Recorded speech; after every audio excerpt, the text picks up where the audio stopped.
গতকাল ছিল মাঘী পূর্ণিমা, তাই আমরা সপরিবারে পৌঁছে গেছিলাম আমাদের চেনা পরিচিত এক কাকুর বাড়িতে। আর কাকুর বাড়িতে ছিল সত্যনারায়ণ পুজো উপলক্ষে আমাদের নেমন্তন্ন।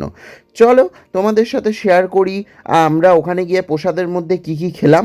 এবং এই যে আমরা পৌঁছে গেলাম, এই যে হলো গেট কাকুর বাড়ির, এবং আমরা এই ভেতরে ঢুকবো। গিয়েই আমরা খেতে বসে পড়লাম, কারণ অনেকটাই দেরি হয়ে গেছিলো, মানে দুপুর প্রায় গড়িয়ে বিকেলের দিকে যাচ্ছিল।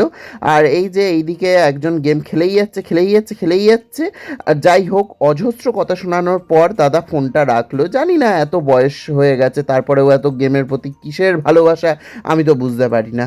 যাই হোক, এইসব পাবলিকদের কিছু বলারই নেই, কোন সব জায়গায় গিয়েই গেম খেলতে হবে। চলো, প্রথমেই দিয়ে দিল পাতা, দেন দিয়ে দিল পাতিলেবু আর জলের গ্লাস, যেটা যেটা সব জায়গাতেই দেয় সবার আগে। প্রথমেই পড়ে গেল গরম গরম সাদা ভাত, তার সাথে ঝুরি আলু ভাজা এবং ভেজ ডাল।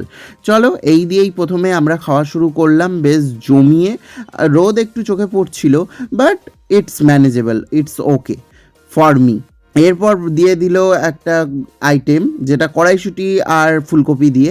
অপূর্ব খেতে এই আইটেমটা, প্রথমবার ট্রাই করলাম আমি, ভালো লাগলো বেশ। এরপর দিয়ে দিল ফ্রাইড রাইস আর পনির পাসিন্দা, তার সাথে দিচ্ছিল গরম গরম বেগনি, যেটা বেশ খেতে ভালোই লাগছে। গরম গরম যারা খেয়েছে তারা বুঝবে এটার স্বাদ একটা অপূর্ব লাগে। অবশেষে দিয়ে গেল চাটনি, পাঁপড়, মিষ্টি, এবং তার সাথে হজমোলা এবং কর্নেটো আইসক্রিম, যেটার কোনো ফুটেজ ইতিমধ্যে নেই। চলো, দেখা হচ্ছে অন্য কোনো শর্টে। সাথে থেকো, পাশে থেকো, টাটা, বাই বাই।